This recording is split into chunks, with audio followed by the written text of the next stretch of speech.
Hello. हाँ बच्चे, class 12। आज मैं आपका 5th चैप्टर सहर्ष स्वीकारा है एक्सप्लेन कर रही हूँ।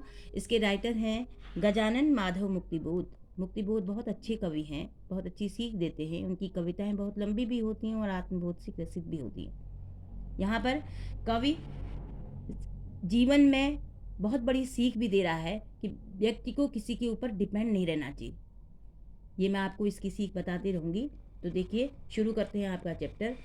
जिंदगी में जो कुछ भी है, जो भी है सहर्ष स्वीकारा है। कवि कहता है कि मेरी जिंदगी में जो कुछ भी मेरे पास है उस मेरे, आप देखिए यहाँ पर कवि किसी का नाम नहीं ले रहा है। वो उसका आराध्य भी हो सकता है, उसकी माँ भी हो सकती है, उसकी बहन भी हो सकती है, उसकी प्रेयसी भी हो सकती है, कोई भी हो सकती है। कवि कहता है कि मेरे उस आराध्य ने सब कुछ स्वीकार किया, इसलिए कि जो भी मेरा है वह तुम्हें प्यारा है। ठीक है, क्योंकि उसके पास जो भी मेरा था, कवि कहता है कि मेरे पास जो कुछ भी था उसे केवल एक तो स्वीकार करना होता है, एक खुशी से स्वीकार करना होता है। कि खुशी से स्वीकार भी किया और उसके साथ उसने, उस आराध्य ने उसे प्यार से स्वीकार किया। ऐसा नहीं कि हेट से, उसे अच्छी तरह से स्वीकार किया। अब कवि कहता है गर्बिली गरीबी यह, अपनी गरीबी पर कवि को गर्व है।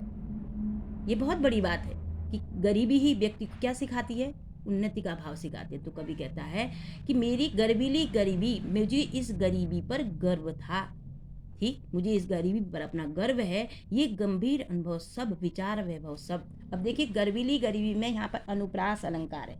ठीक है, मैं गर्व करता हूँ बल अपनी गरीबी पर, और मेरे पास जो भी है वह तुम्हें प्रिय है। ठीक है, मेरे पास जो भी है वह तुम्हें अच्छा लगा, मेरी गर्बीली गर्बी। और जो मैंने अपने जीवन में गंभीर अनुभव में, जो मेरे गहरे मैंने एक्सपीरियंस के अनुभव में होता है, जो आपकी अनुभव हैं, जो आपके एक्सपीरियंस हैं, वह यह विचार वैभव सब। ठीक है, और उसके अलावा जो मेरे गहरा विचार चिंतन है, विचार वैभव में जो गहरा विचार मेरा चिंतन है, वह सब मेरे व्यक्तित्व की दृढ़ता। ठीक है, ये गंभीर अनुभव, विचार अनुभव, यह दृढ़ता मीन्स मेरी व्यक्तित्व की दृढ़ता। ठीक है, और मेरे मन में बहती हुई भीतर की सरिता अभिनव सब, अभिनव मीन्स नवीन, यानी कि मेरे मन में बहती हुई भावनाओं की नदी। ठीक है, ये विचार वैभव और मेरे अंदर बहती हुई भावनाओं की नदी, अभिनव मीन्स नए हैं। ठीक है, ये सभी क्या है, अभिनव सब मौलिक है, मौलिक है। ये सभी नवीन रूप में मौलिकता लिए हुए हैं। मौलिक है, मौलिक है, पुनरुक्ति प्रकाश अलंकार से बना यहाँ पर मौलिक है, मौलिक है। इसलिए पल पल में जो कुछ भी जागृत है, अपलक है, संवेदन है तुम्हारा। अब यहाँ पर फिर से पल पल में फिर से पुनरुक्ति प्रकाश अलंकार, जो कुछ भी जागृत है, मेरे पास जो भी क्या है, जो भी मेरे पास अभी चीजें हैं वो अपलक है, मीन्स जो कभी समाप्त नहीं होने वाली हैं। संवेदन है तुम्हारा, और यह सब तुम्हारी प्रेरणा है। ये तुम्हारा प्रेरणा का ही काम है, जिसके कारण जो कुछ भी आज मेरे पास है वो मेरे पास क्षणभंगुर है या क्षणिक है, वह सब तुम्हारा ही क्या है, तुम्हारा ही प्रेरणा है, तुम्हारी ही शक्ति है। आगे देखो, जाने क्या रिश्ता है, जाने क्या नाता है, जितना भी उड़ेलता हूँ भर भर फिर आता है। कवि उस आराध्य के साथ अपने रिश्ते को, अपने संबंध को बता रहा है कि जाने क्या रिश्ता है, जाने क्या नाता है। न जाने तुम्हारे और मेरे बीच में ऐसा क्या नाता है, ऐसा क्या रिश्ता है कि जितना भी उड़ेलता हूँ, उड़ेलता मीन्स जितना भी मैं उसे प्रदान करता हूँ, देता हूँ, भर भर फिर आता है। भर भर में फिर से पुनरुक्ति प्रकाश अलंकार, भर भर फिर आता है मीन्स वह बार बार फिर से उतना ही और भी भर जाता है, उतना ही और हो जाता है। जैसे कोई चीज़ किसी को खाली दे दी जाती है, कम कर दी जाती है, तो उस चीज़ का कम हो जाता है। लेकिन वह कहता है कि प्रेम ऐसा संबंध है जिसको आप जितना अधिक दोगे उतना ही अधिक भरता जाता है। ये मतलब है इसका। ठीक है, प्रेम ऐसा चीज़ है कि आप उसे जितना दूसरे को दोगे उतना ही आपके अंदर और भी भरेगा। दिल में क्या झरना है, मीठे पानी का सोता है। अब कवि क्या कहता है, जो मेरे दिल में झरना है, यानी कि मेरे दिल में मीठे पानी का सोता, जो प्रेम का भाव है, स्नेह का भाव है, ठीक है, उसे ऐसा लगता है कि मुझे जो मेरे अंदर का स्नेह है वह पानी के स्रोत के समान, मीठे पानी के स्रोत के समान, ठीक है, मीठे पानी के स्रोत के समान निरंतर स्नेह की वर्षा करता रहता है। ठीक है, मीठे पानी की स्रोत की तरह वह निरंतर उस प्रेम की, उस स्नेह की वर्षा करता रहता है। भीतर वह ऊपर तुम मुस्काता चांद, जो धरती पर रात भर मुझ पर त्यों तुम्हारा ही खिलता वह चेहरा है।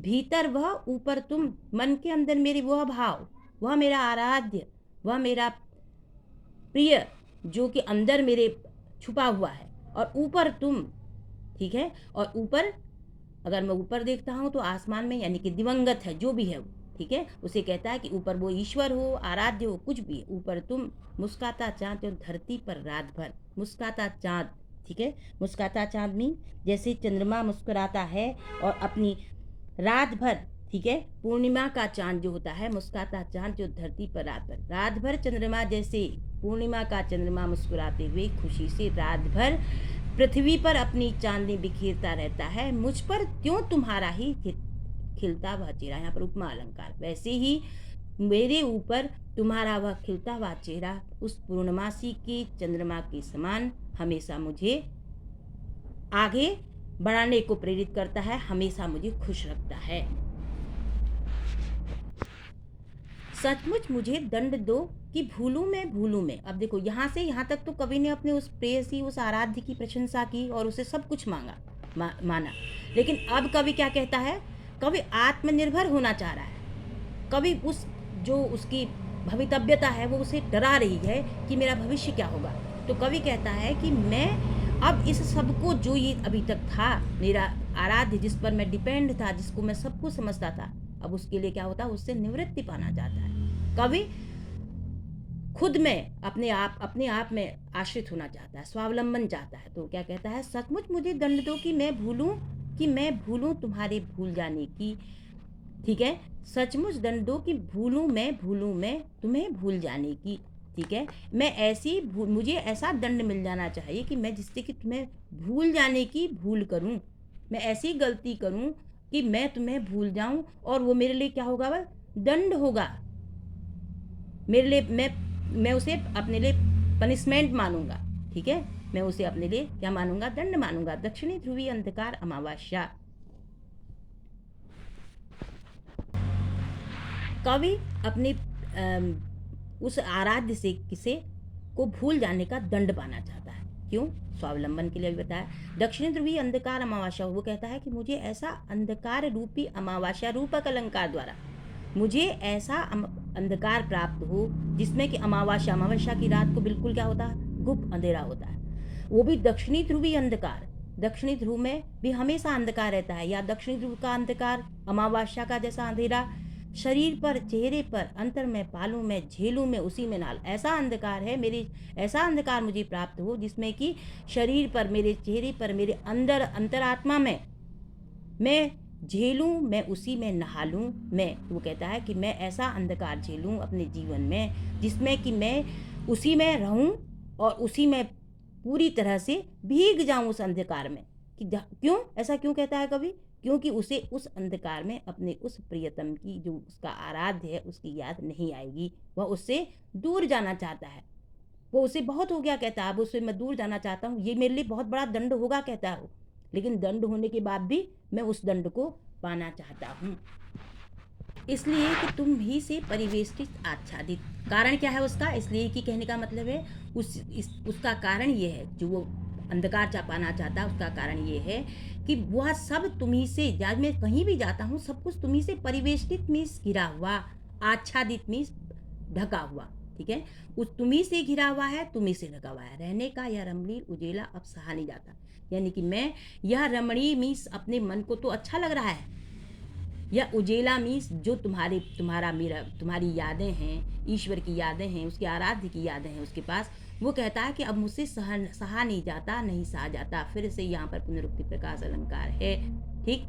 अब वो क्यों नहीं सहन होता? क्योंकि कवि क्या बनना चाहता है? आत्मनिर्भर बनना चाहता है। कवि आत्मनिर्भर बनने के लिए कहता है कि सब कुछ, चाहे वो अंधेरा है, चाहे वो दुख है, चाहे वो सुख है, तभी सब तुम्ही से ढके हुए, तुम्ही से सब आच्छादित हैं। इसलिए मैं क्या करना चाहता हूँ? अब आत्मनिर्भर होना चाहता हूँ।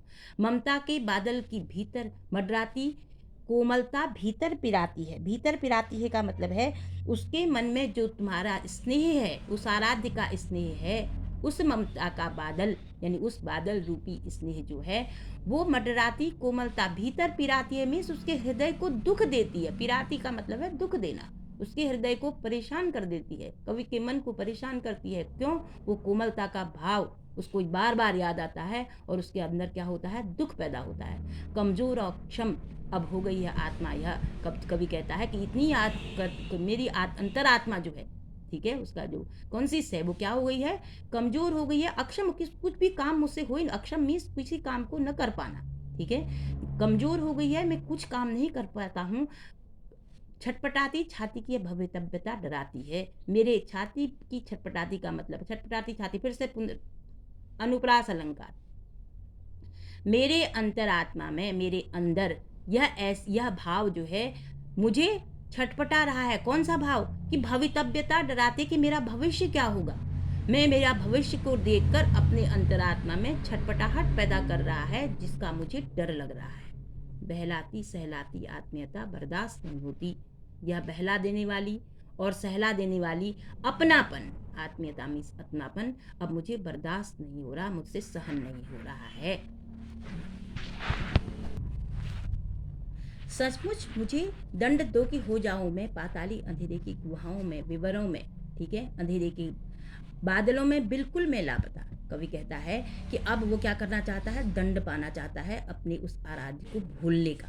तो कहता है कि मुझे वास्तव में ऐसा दंड मिले कि मैं उस पाताली अंधेरों की गुहाओं में, गुहाओं का मतलब होता है गुफा, और विवर का मतलब होता है बिल, ठीक है, मैं पाताली अंधेरी की उस गुफाओं में और उस बिल में छिप जाना चाहता हूँ। धुएं के बादलों में बिल्कुल मैं लापता, मैं धुएं के बादलों में, ठीक है, बादल की धुएं में बिल्कुल लापता मीन्स अदृश्य हो जाना चाहता हूँ। मैं नहीं चाहता कि मेरे को मुझे दिखे, लेकिन वहां भी क्या कहता है वो, कि लापता, कि वहां भी तो तुम्हारा ही सहारा है। चाहे मैं कहीं भी अदृश्य हो जाऊं, छिप जाऊं, कहीं भी चले जाऊं, गुफा में चले जाऊं, वहां भी मुझे मेरे साथ उस मेरे आराध्य का ही सहारा है, ठीक है, उस मेरे आराध्य, वह मेरे प्रिय का ही मुझे सहारा है। इसलिए कि जो कुछ भी मेरा है, या जो मेरा जो होता सा लगता है, होता सा संभव है, यानी कि जो कुछ भी मेरा होता सा लगता है मीन्स जो होने के समान मुझे लगता है कि ये मेरा है, या संभव है कि ये मेरा हो सकता है, क्या है वो, अभी सभी वह तुम्हारे ही कारण के कार्यों का घिरा है, और यह सब तुम्हारे ही कारण है, या तुम्हारे ही कार्यों के कारण घिरा हुआ है। अंधेरा, गुहा, धुएं के बादल, ये सब तुम्हारे ही कारण है और तुम्हारे ही कार्यों का कारण है। कार्यों का वैभव है, वैभव मीन्स प्रॉस्पेरिटी, संपन्नता, वो तुम्हारे ही कार्यों की संपन्नता है। अब तक तो जिंदगी में जो कुछ था, जो कुछ है, सहर्ष स्वीकारा है। क्यों? क्योंकि जो कुछ भी आज तक मेरा है, मेरा था, जो कुछ भी मेरा था, उसे तुमने खुशी के साथ स्वीकार किया है। लेकिन इसलिए कि जो कुछ भी मेरा है वह तुम्हें प्यारा है, इसलिए जो कुछ भी मेरा है वह तुमने प्यार के साथ स्वीकार किया। यहाँ पर कवि अपनी उस आराध्य के अत्यधिक स्नेह से दूर होने के लिए क्या चाहता है, दंड पाना चाहता है, स्वावलंबन होना चाहता है, आत्मनिर्भर होना चाहता है। कविता क्या सीख देती है? कविता कहती है कि बहुत अधिक, अतिशय स्नेह, अतिशय मोह क्या होता है, त्रास का कारण होता है।